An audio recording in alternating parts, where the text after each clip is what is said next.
Welcome back to another episode of the Care Advocates. I'm your co-host, Lance A. Slatton, and as always, I am joined by my esteemed friend and colleague, Dr. George Ackerman from togetherforsharon.com. Welcome, George. Great to see you, Lance. I'm really excited for another amazing episode together where we reach so many individuals throughout the world and just want to advocate that no one is ever alone.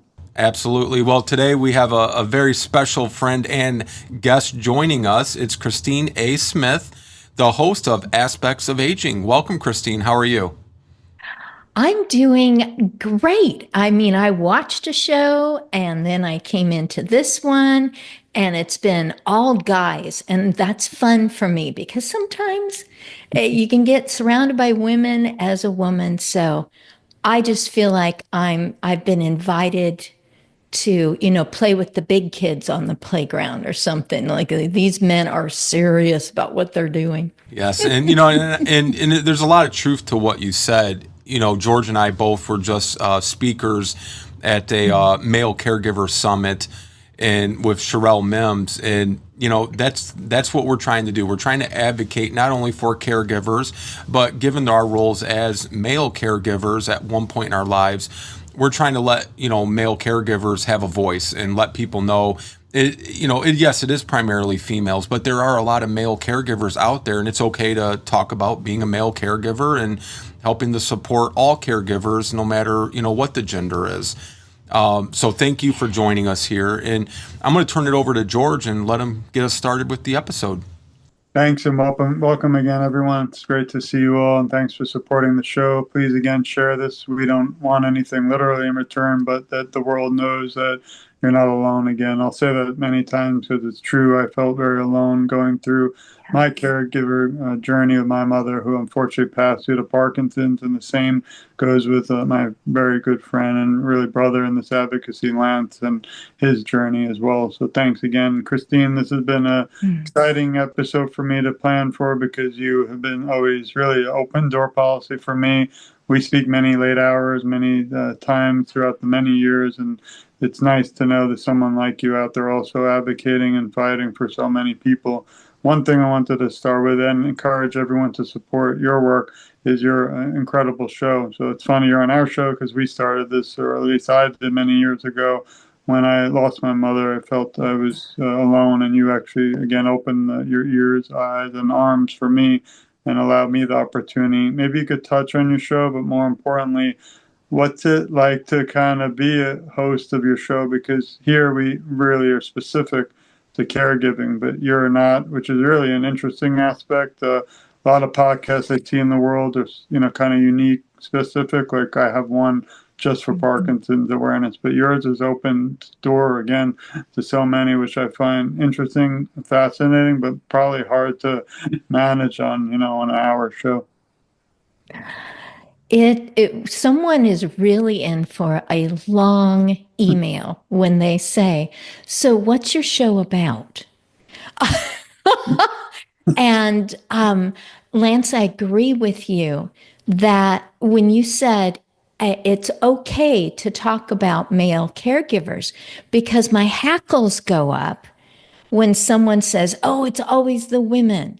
Quite frankly, the guys just this. And I'm just like, whoa, you just took a bunch of loving, caring, selfless human beings and just mushed them all over into a group of, boy, they hardly ever show up or something like that. And it really gets my hackles up because my caregiving experience was as a hired caregiver. So I was always sent into private homes, either by a family member that knew that I was willing or by a company. And if it was 24/7 care, I was saying goodbye as someone else was coming in. One of my favorites was a man younger than myself who I got to know a little bit as we would cross at the front door. and just know a little bit more about his girlfriend and his life and things that he was doing in preparation to come. And he would say, well, I brought a musical instrument today. And I thought that would be great, for me to just talk about it. And if the person wants me to, I'd be glad to play it. And I'm just going, I've never brought in a musical instrument.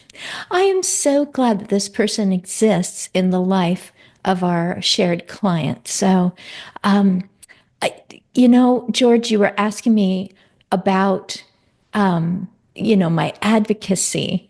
And it may be that I advocate that people who bring resources, solutions, life hacks, a good idea, a gadget that they invented, a situation where they've testified before some sort of venue where people are decision makers, that they have a place where they can come and they don't have to put on anything professional or, sound like they've got it all together. They can just come to aspects of aging and be on a screen with other people who may be very new to video and needed encouragement, just coaxing, just to come onto the screen, because I know what that was like. I did not want to do this. And I was coaxed and coaxed for a long time by my husband, who'd been on screen a lot. So some of the things, when I first started this, when I woke up one morning and said, I know what I want to do.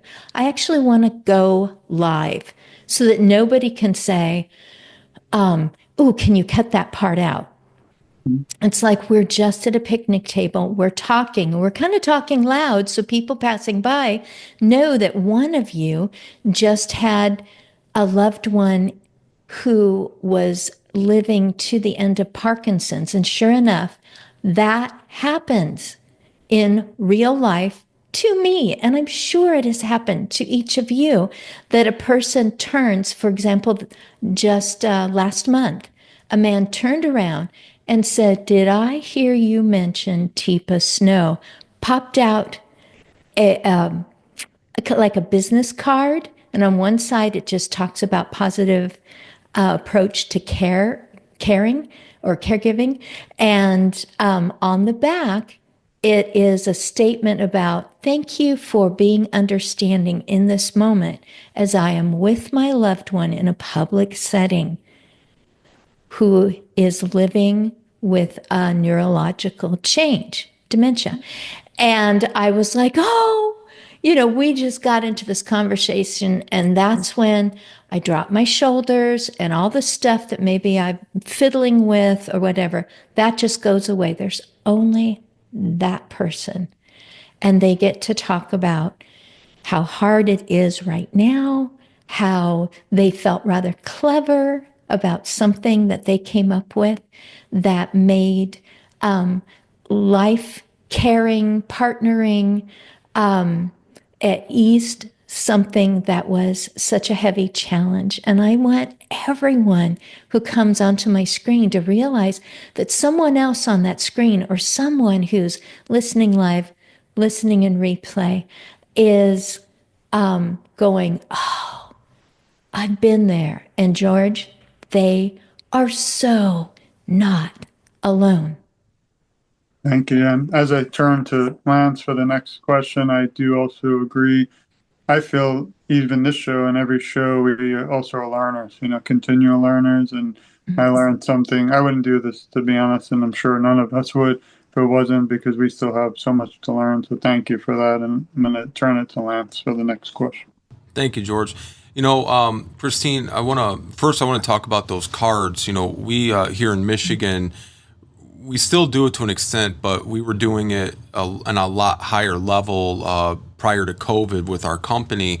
We would go to churches, schools, senior centers, you name it, and we would do year-long dementia seminars.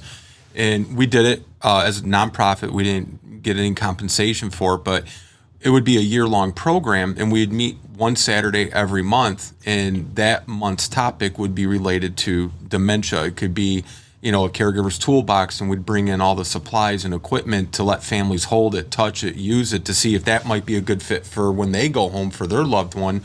But one of the things that everybody appreciated was we have boxes of these cards. It's got the forget me not flower on the front of it, right? And that's the flower for dementia.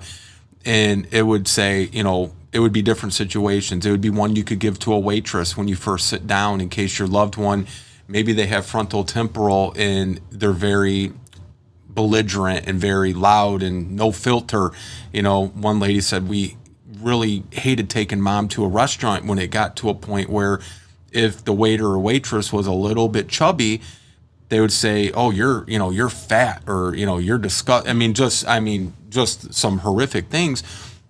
So they started giving the card before they sat down or right when they sat down, so that the waiter or waitress hopefully would have a little more understanding why that person's acting the way they are, or even for the bathroom.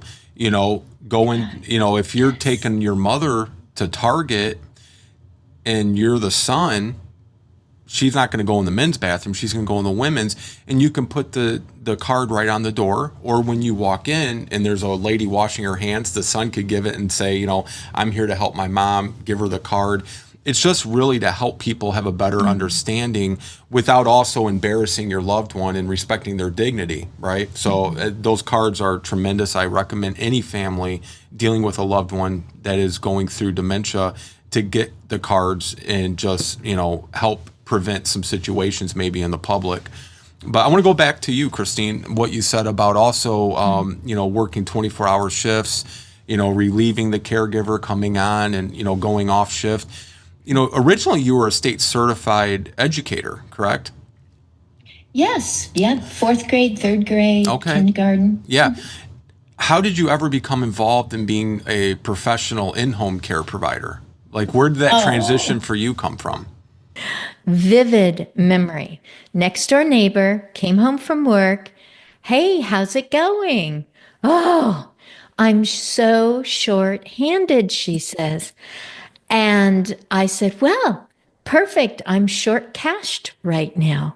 Maybe we should get together. Ha, ha, ha. She goes, perfect. Come in Monday. I'll hire you. I don't even know what you do. She said, I am over a group of caregivers. Mm-hmm.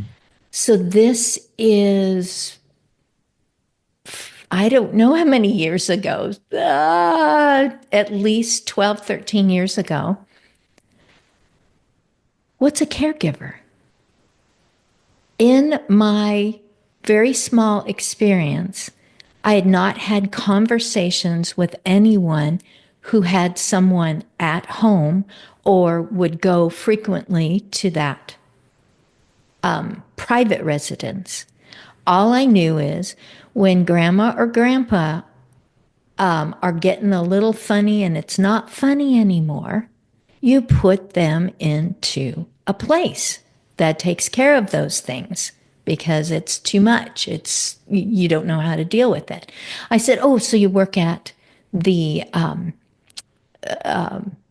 what would be another name for it? You work at the home. Oh, say again. Like an assisted living or a group home or a nursing home? Yeah, the only one that I really knew of was just a place that you put people. It was called the Manor. And everyone knew that you didn't want to stay there, but if you had to, then that's where you would stay, kind of a thing. And it wasn't because it was horrible.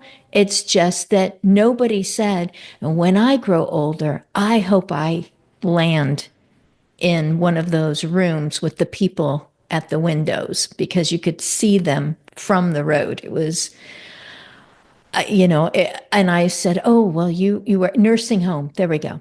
Oh, so you're a manager at the nursing home. She goes, no. I will train you. These people go into private homes and care for people there. And that is how it started, was going, hi, neighbor, how's it going? And I didn't know that 2 months in, the company that my neighbor worked for decided, no, we don't want to do this anymore. It was a family-owned business. So exactly on my 2-month anniversary of being part of the crew, my heart was broken. People I had met, and I could go into too big of a story. I'll simply say I freelanced for a while and then I wanted backup. So I applied at one of the most wonderful places where some of the people that I had served freelance had gone to live in that situation for assisted living, 2-person lift, etc. And I applied there and I thought, oh, it's time to be an activities director because I'm rather animated and I don't mind singing with groups and putting together parties and what have you. And they said, no, we want to keep you doing exactly what you're doing because it is a skill set to come up to a strange door, knock, and become the stranger in the house that is now going to be such a part of everything that goes on that you're almost part of the family, but you're not. You're professional and you're emotionally separate from all that has happened all these decades. Yeah, and what you're saying is exactly right. That's how, our family, we started a home care company here in Michigan, and we've been in business almost 14 years now. And even our staff, Christine, who have been with us for 12, 13, 14 of those years, some from the very beginning, even when they go to a new house, when their client passes on or, the family no longer needs the help, our case managers will still go with them to that new client for that first visit because it's not only for the level of comfort for the family, but also for the staff. Like you said, hopefully somebody went with you on those first visits because you're going to a strange home, and it's strange for the family too. And you do, even though it is professional, I believe you do become part of their family. We have sat at so many family functions and grandchildren's weddings and, unfortunately funerals and different things, you really do become part of that family. Yes, yes. And you become a confidant because they're going through stuff. My shift did end. Even if it was 12 hours, it did come to an end. And then off I would go to whatever my life was about. And so that person that was caregiving, that was also family, needed to be able to talk to someone, ask questions, say things that will never be shared, because that is part of, in my opinion, that's part of the privacy, is that nobody even needs to know which person from Meals on Wheels showed up. And this is their life, and they get to keep it. Yeah. Last question before I go to George. Was it that experience? Well, first, did you stop? Were you retired from teaching? Did you already stop from teaching? Or did you do this in addition to teaching? Curious. I did go back twice, just 1 year and another year. But it was afternoon and it was preschoolers. And it just had to do with where my kids were at in school and what worked there. But my own hearing was diminishing. So as much as I loved the hubbub of a classroom, I had to bend way over for those 3-year-olds and go, what? What did you say? Yeah. And I thought, I need to get back to my people because we both talk loudly to each other. We can hear each other. But I also just loved my people. They were someone new, but I claimed them. Absolutely. Before we go to George, this was the other follow-up to that. Was it your experience as the in-home care provider that really catapulted you to becoming the advocate you are now with, aspects of aging and the work you're doing, or was that unrelated? Totally related. I was the only one in the house wearing a badge. And the confidant part also included being asked, when you're not here, is there anything that will help us to keep our loved one more safe in the bathroom? All I could think of were things that I had seen in other homes. And I'm like, where are the billboards? Where are the TV shows that demonstrate what is available, what has been created? And it wasn't adequate, it wasn't good enough for me to simply go with the devices or the organizations that had enough money to advertise more broadly through magazines, etc. I wanted to know exactly what I found. Someone who had taken apart other devices, put them together with duct tape, and said, there, we have a normal size house. We do not have an extra room where we can keep a pile of equipment like a hospital. We need one thing that's going to take care of everything that this person personally needs, because everyone deserves clean, comfortable, dignified, healthy skin, and to not fall, and also for the caregivers not to fall. So I was asked questions I didn't have the answer to, and my husband said, you could probably find people who have come up with all sorts of websites and everything if you get on LinkedIn. So I finally did. I entered the world of social media. All right. Thank you, Christine. George, let's go back to you. Thanks. I'm enjoying this conversation. I was wondering, Christine, as you know better than anyone, these shows are all really self-funded. We do not pay, or we don't really ever accept money.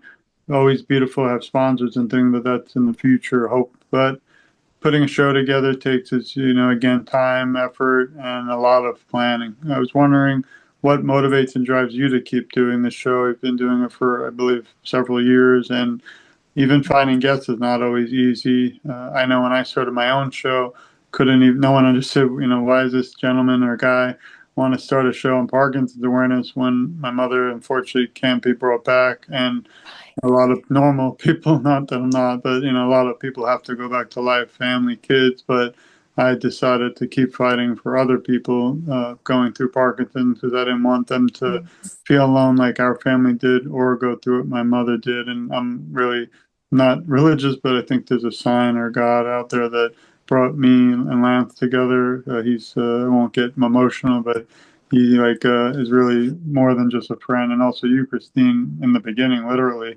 I think you might have even been the first show I've ever was on, and I didn't even know what I was doing, what a podcast was back then, and now we have our own show. So just curious as to your thoughts on what drives you, because I'm booked till next year, my show, and I even told Lance today, and I'm honest, I don't know if I can keep it going just because of the timing and the the planning, and people who unfortunately things come up canceling, especially with our topics like Parkinson's.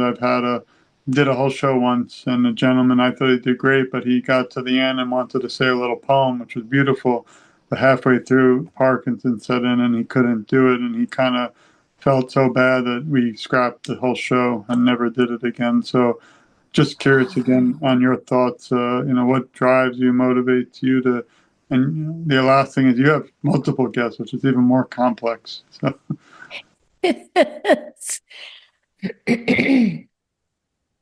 I wanted to have a group of people on the screen so that in case I froze up or, thought, that's not what I meant to say. Oh my goodness, I can't even remember now what I was talking about. That I would have someone to just continue on talking with each other. They've ended up being the people who go, oh, Christine, I wanted to make a comment about that. And then I realized I've been jabbering.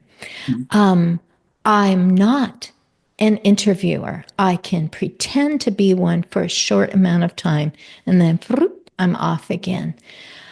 I wanted a group to make me feel better. So I had some friends who were just, a town away, asked them to come on, asked a gentleman who does a blog. He seemed rather harmless, like he wouldn't harm me, wouldn't get on the show and go, this is a person who said in a chat column of a show I was watching, I can't participate today, but I am listening. I'm just so weak from my treatments. And then a young man who was on one of the shows that my husband does, which it's just regular to him to do this, but he also works very hard at it. He gets ready ahead of time for some of the shows that he does, like Amazon Live with authors. He really wants to know all about them before he starts. And now he's on the radio and he really prepares and edits a lot for that. So a young man that was on his show, whoop, they all came on. So I had two friends who were just primed to make this first opportunity a success. And a man who's just going, boy, I haven't done this. I write blogs about being my age. And so they were just enjoying talking to each other. So I had those friends. This young man had been on Shark Tank. And so for him to even say yes to me was weirdly thrilling. He was rejected by the guy in the middle who can really Mr. Wonderful. Mr. Other things. We never missed the show. Rejected. And he still continues today. And he is really looked to as quite the entrepreneur. But he was 22 when he went on Shark Tank. Mm-hmm. So he wasn't a cute little kid, but he was also very untried in those things. And he had a great invention, truly patented invention that he still uses today. And he does good around the world with his invention.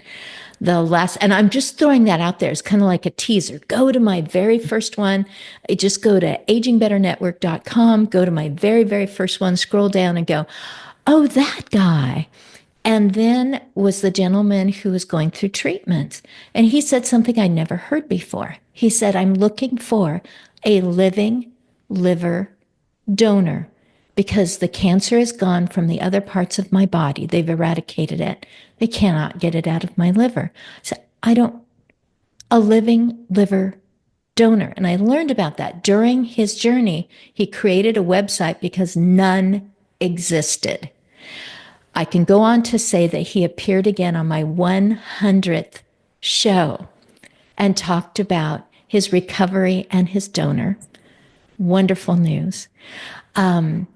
But he created something that simply didn't exist. And I think that's why we do things like this. This doesn't exist here in this town. This doesn't exist anywhere on the airwaves that I have been able to find. No one does it quite like this or addresses quite these challenges or is willing to have awkwardly normal talk on normally awkward topics, whatever it is. So I realized I just want these people to know each other. I want them to become comfortable on screen like I had to. I want. There have been times when I totally doubted myself and I went live all by myself. I didn't even get anyone to come in. I didn't know if I was quitting or what. I've never looked at that episode. It is available. I've never looked at that episode. It was a Christmas one. The background was Christmassy. And I think I just talked myself into continuing to go. So, George, you don't have to continue. The gentleman who is now far beyond his cancer years has gone back to other things. And he is not maintaining that website. He did something because it didn't exist. And somebody is going to do something the same way and is going to go, hey, regular guy, in fact, a really tired guy, and he did something right for someone else. So I champion that you do things, and I champion also that you decide, I've got other directions to go, because here you've created a library of information so that people can say, and Lance, same to you, if the situation presents itself in the future, I have left a legacy. So I just encourage you. I don't know when I'm going to stop. I don't have plans to stop at this time. Well, thanks. Appreciate it. And as you speak, I think of 400 other questions, which we won't have time today. So I say to be continued. But as I turn it to Lance to wrap up, I would know, maybe quickly, if you could talk about one of the most shocking parts of your show that you might have not, been surprised, because, you kept saying, and we don't touch on live because I'm not a big live person. I don't really I don't like editing, but I do like recording because of time and convenience. And there's no way I could ever do live, but I am curious, have you ever had, and I'm sure you probably have a few, but one kind of, not a regret, but one live show that you wish you might, maybe a guest, you don't have to say name, just really curious on, you could tell us, whether a guest or some type of issue. I know one funny story of mine is we had, and we kept it, but someone had an Amazon delivery while we were, thankfully we had a couple. So the man went to get the door, and I said, we welcome it. And we also allow pets because we've had cats walk on the show, and I love animals, but I'm just curious if you had that moment. Then I wanted to thank you for all you do, your friendship time. And again, I always say this is not the end, it's to be continued. Oh, fantastic. It was not one jackhammer. It was two jackhammers below our apartment. And that was the moment that they decided, this cracked sidewalk has got to be fixed. We just had the vacuum cleaners out right now, and I was thankfully they didn't ruin our show. Oh my goodness. I've been sad for people who came on. There was at least two ladies who came on, and what was happening with audio? It just wasn't working. And I really wanted them to be heard. It wasn't as bad, but still, I wanted John Van Beek to be seen, but he was just a black dot, black thing. We could hear his voice, but I really appreciate, as soon as the mic TV technology is created, I am going to climb through cameras and climb right onto the sofa next to a person and just continue the conversation. Once you get to know someone, you're like, oh, you're great. You're a wonderful person. I'm coming over. I don't care what's messy. I'm just coming to you right now. So Mike TV, does that ring a bell with anyone? Oh, Willy Wonka. Or whichever one it was, the original one where Mike goes across and then he shows up in a box. Yes. So to explain that. So, but I'm going to definitely animals behind this real screen. This isn't a fake thing.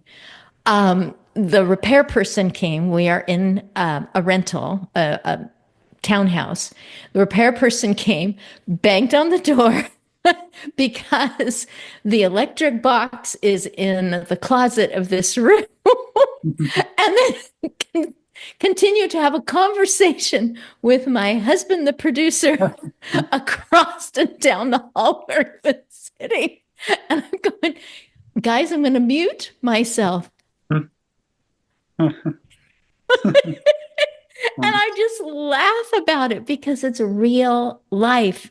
And I'm good with that. If someone comes on my show, warning, if someone comes on my show and they have an ulterior agenda, or they are like, I couldn't wait to get on that screen with so-and-so because I have a bone to pick about, aging in place as opposed to going to a place, I'm just gonna, it's like, I can just go, Scott, and that person will suddenly poof, I'm just, it's live. And he goes, it's your show. It's your party. If someone's ruining the party, out they go. It's never happened. It's never happened. People come on with the personality that they know matches what they've seen in my episodes. Is we're here to be supportive, and it is going to be diverse. Someone's going to bring up something that you are truly against, and they are welcome, and you are welcome, and we're going to inform. So the end is a tingle. One man said, well, I have this tumor, and I've been told that there's pros and cons to having it removed, and there's pros and cons to just leaving it for the longest time, described where it is. And a guy goes, stop. And he's on the screen. He goes, you're making me tingle. I had the same tumor. We're talking after this show is over.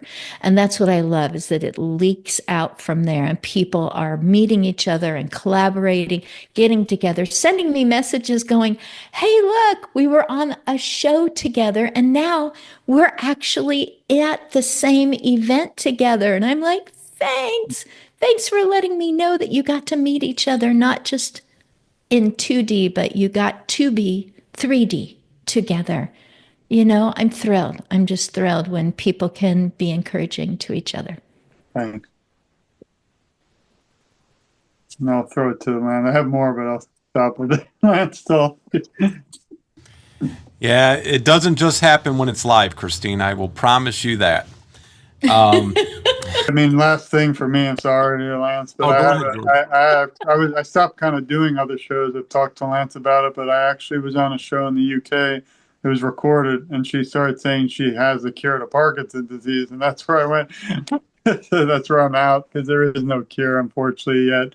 And you can't claim that, and if you want to, you can on your own show, but not on mine. And I'm not going to be, that was the most uncomfortable, because I'm, nice. I mean, might be 200-pound police and tough, but I don't like, doing false claims or unnecessary. And that was the only time that ever happened. But the sad thing is, in life, one person really can ruin it, despite me meeting 500 incredible people. And we keep fighting forward, but those are the ones that kind of stay with me. And I didn't think about it till you mentioned your journey, but thank you. And again, thanks for joining us today. I wanted to throw it back to my co-host, Lance, to wrap up, but it's been a pleasure.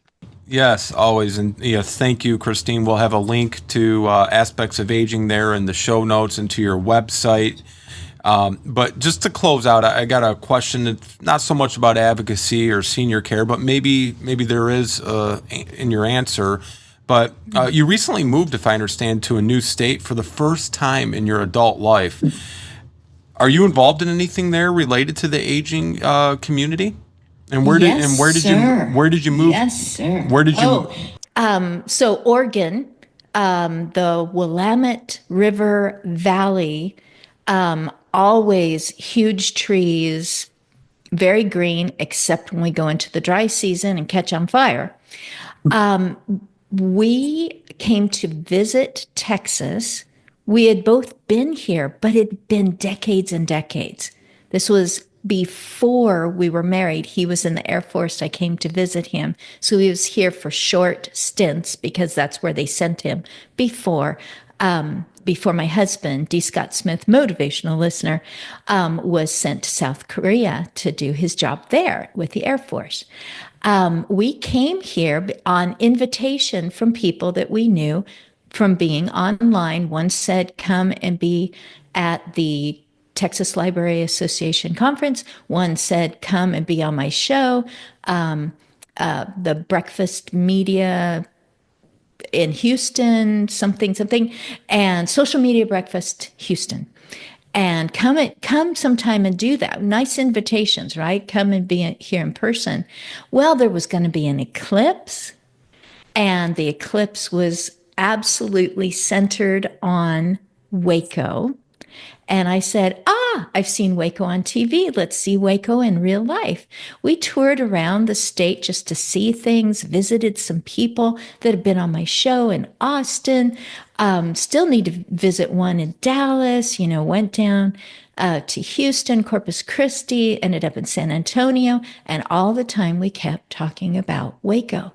And my husband said, I've already looked up a radio station. I want to do a show for them and I want to do it this way and I have to be there, blah, blah, blah. And I said, okay, so you are motivated. I am motivated, but I need a reason. This is huge that we're making this change. Kids are now all adults, all on their own. And I said, we have to sneak back. We just have to show up in June and I'm just going to walk around with my eyes open and find my reason for living in a completely different spot, specifically this city. And someone offhandedly said, go to this meeting. It's a business networking, BNI. I don't even go to it anymore, but you should go. I saw a lady bringing in coffee and kolaches, which is a big deal here because Czech is a huge community in this part of Texas, at least. I was helping her. She needed stirring sticks. What small little details. Right. And so we all have to stand up and give our 45 seconds, which I was sitting at the Magnolia Silos practicing so I could get it down to 45 seconds, what I'm about. Because, again, what is your show about? Oh, do you have an hour? And so I did my 45 seconds, and that lady, the coffee lady, walked by me and she goes, "You come visit me." She walked up to the front, up onto the platform. She was the keynote speaker.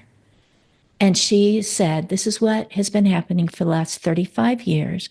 This is why I'm doing it, because a lady cried out in a hospital whom I had never met, and I did not know that elderly people were so lonely, because they wouldn't have been lonely if they were part of my family." So at 39 years old, she started to look for something that did not exist, some sort of organization that would simply take the epidemic of isolation of elderly people and inject purpose and love and attention into it in any way possible. Phone calls. I now volunteer to drive people, and we talk and we point out things that they see, etc.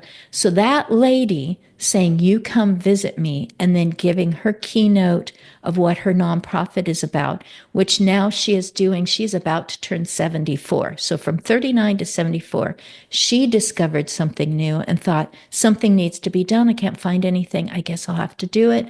I don't even know what I'm doing. I'm not trained for this at all. And so I get to serve with her. There was a contest. I wrote the letter. It took me about 35 minutes to just pour out why she should be voted the Remarkable Woman of the Year. 35 minutes, 35 years.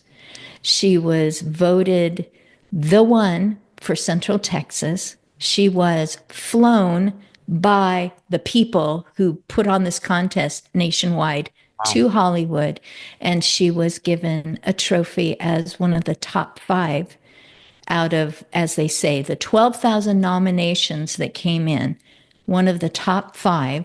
And I get to volunteer with her and work with her and advocate for the best life that can be lived by someone who continues to live at home or is in rehab or is, in between homes or whatever, because they are challenged simply because they had the audacity to continue living.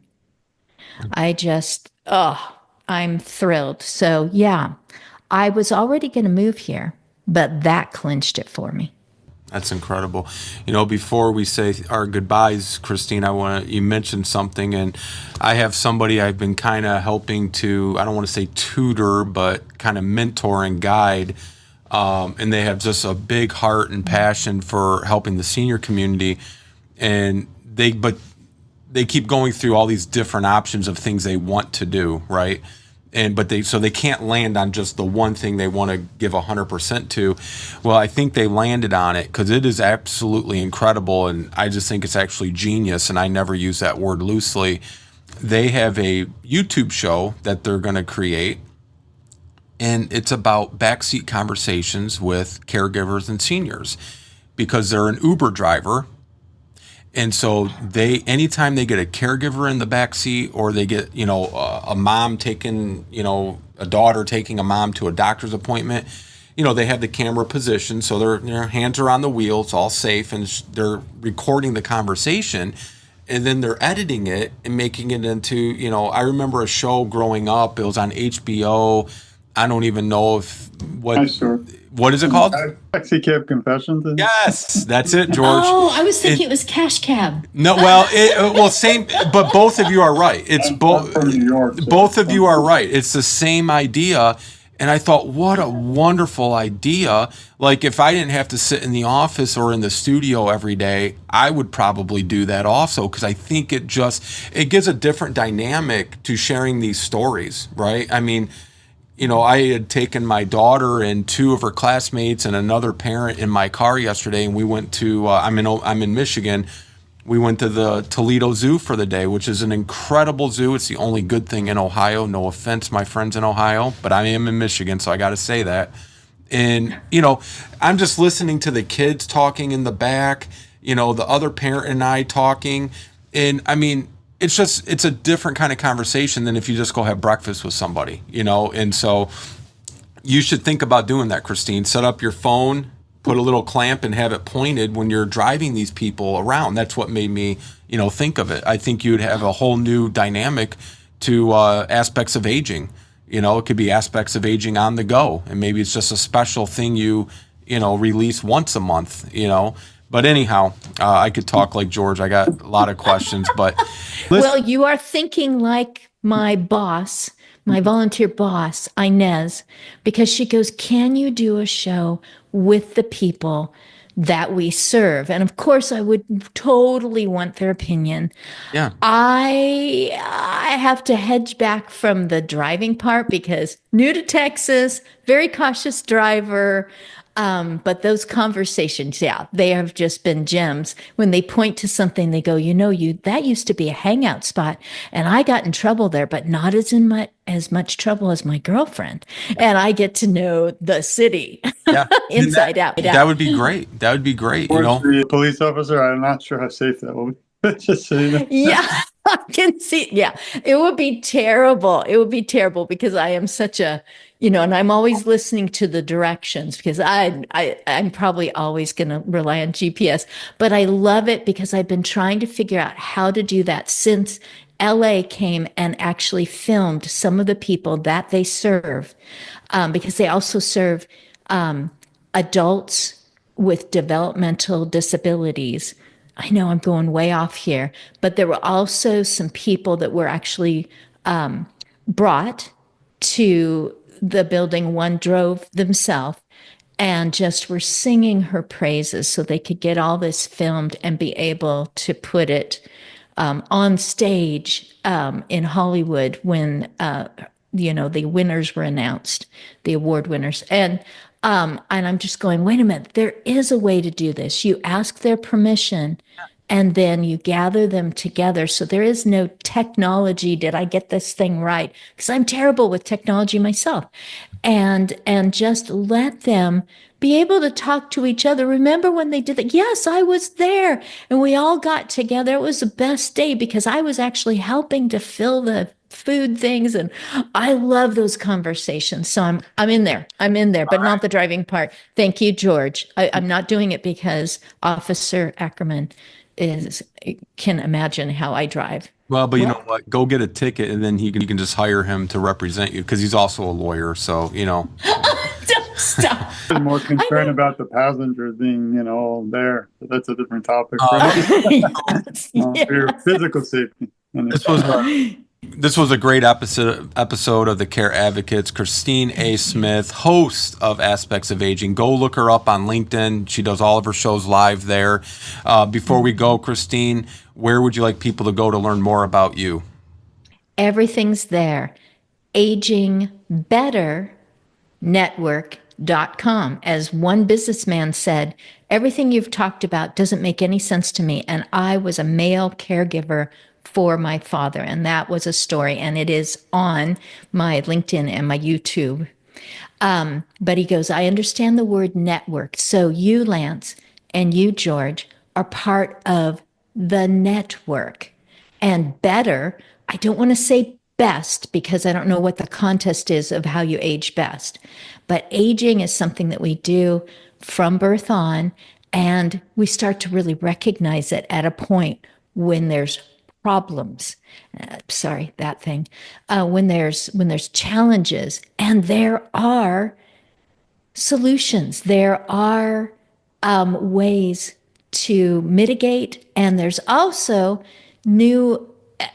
putting on a new mindset about what it is that's that's difficult for you, because I have to do that with people in my life who are aging too. It's like, I need a new mindset. Why am I not taking my own advice? I need to look at my own episodes. Yeah. AgingBetterNetwork.com. It's all there. All right. Well, thank you, Christine A. Smith, Dr. George Ackerman, the founder of TogetherForSharon.com, and another newly minted author of one of his newer books. George, thank you as always. Do you want to share anything about the book? I want to thank you, Lance, and all Home Care Matters. Thank you, Christine. Thank you, more importantly, not to offend Lance and me, but the listeners.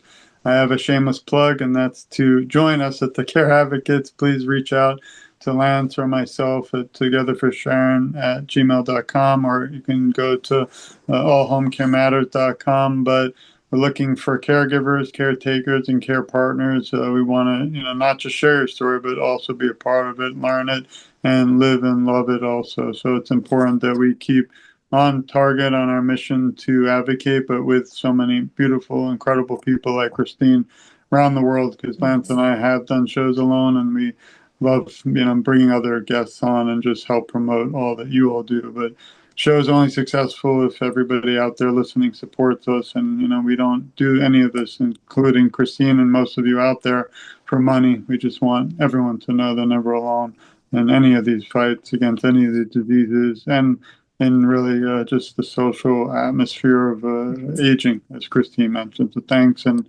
for any of my information, you can go to togetherforsharon.com, click books, and not looking to publish, but there are so many areas that we need awareness for Parkinson's disease until there's a cure. And until there is a cure, I'll be at everyone's side out there throughout the world fighting until we find a cure. Thanks, everyone. Love you. All right. Thank you, guys. Have a great day. Thank you for joining us here again at the Care Advocates, where we're advocating for you. We look forward to seeing you again here next month.